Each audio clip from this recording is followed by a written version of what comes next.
ન્યૂઝલેન્ડ ગુજરાતી સાથે હું છું પાયલ બામભણિયા। તો જોઈએ આજના સમાચારમાં। બોટાદ કૃષ્ણ સાગર તળાવની પાડ પાસે ઢોરા ઉપર ખુલ્લામાં જારમાં જુગાર રમતા 4 ઝડપાયા।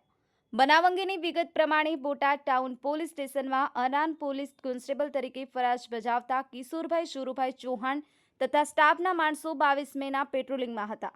તે દરમિયાન બોટાદ પાડિયાદ રોડ એમડી સ્કૂલ પાસે આવતા હકીકત મળેલ કે બોટાદ કૃષ્ણ સાગર તળાવની પાડ પાસે ઢોરા ઉપર ખુલ્લામાં જારમાં કેટલાક શખ્સો ખુલ્લી જગ્યામાં પૈસા પાનાથી 3 પત્તીનો હાર જીતનો જુગાર રમાડે છે, જેથી પોલીસે રેડ કરતા 3 પત્તીનો પાના વડે હાર જીતનો જુગાર રમતા ઇરફાન અમિતભાઈ સૈયદ, બકુલ ઉર્ફે લાલો ભીખાભાઈ મકવાણા, આમીન સુલતાનભાઈ તળાજિયા અને સલીમભાઈ મોહમ્મદભાઈ ગનિયાણી રહે તમામ બોટાદવાળાને જુગારના સાહિત્ય તથા રોકડ રકમ મળી કુલ 10,110 સાથે ઝડપી લઈ તમામ વિરુદ્ધ બોટાદ ટાઉન પોલીસ સ્ટેશનમાં જુગાર ધારા કલમ 12 મુજબ ગુનો દાખલ કરી ધોરણસરની કાર્યવાહી હાથ ધરેલ છે।